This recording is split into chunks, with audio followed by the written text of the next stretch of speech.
I just want to go back to where I just want to talk about how I was brought up. I was raised in the church when I was 9 years old when my father came back home from prison.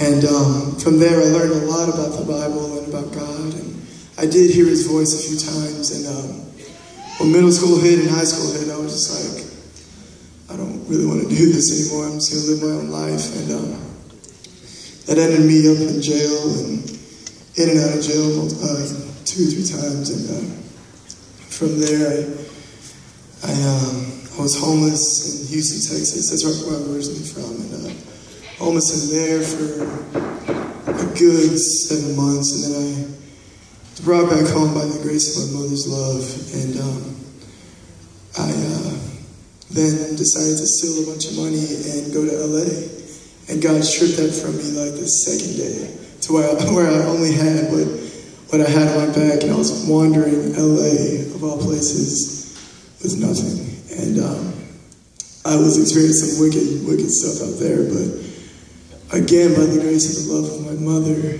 I went back home.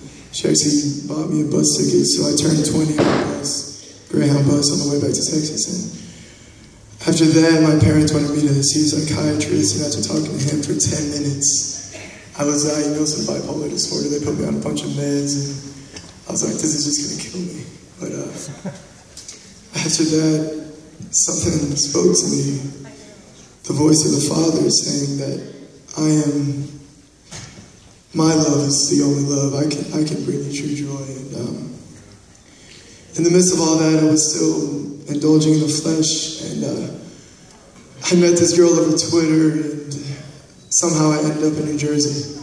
And I came here for her, and the plans failed like from day one. Before I even got in New Jersey, that failed. But I somehow ended up in New Brunswick, New Jersey, and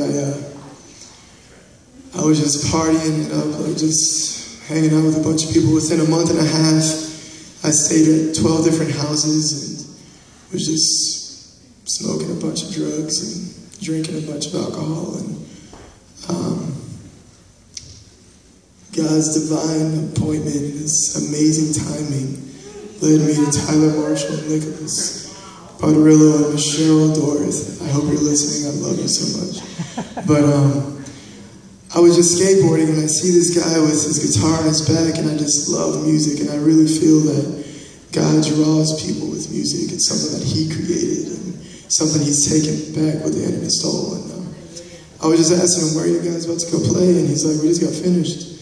And I was like, oh, okay. Then we were just talking about life, and I mentioned what I was doing with work, and I was working with his not-for-profit organization. He was like, yeah, we work for a not-for-profit as well, and most people hate, and it's for Jesus Christ. And I was just blown away. I was just like, oh, God is doing something. And from there, we kept in contact, and I was still going back to where I was living, still getting high, still sleeping with women.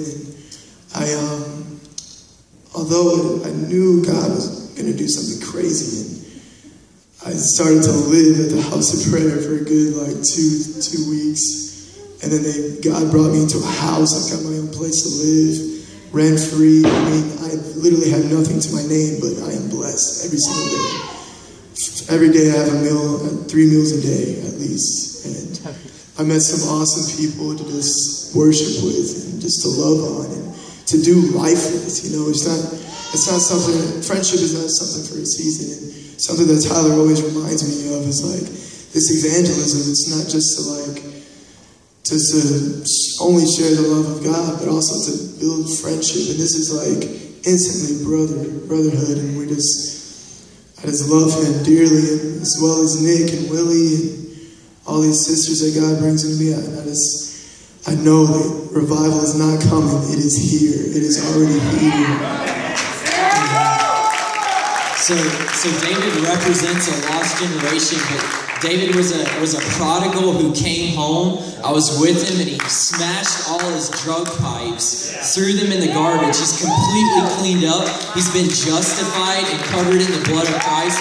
So he represents the generation. He's the first fruits of the revival that the Lord's going to bring. So during lunch, I'm going to lead in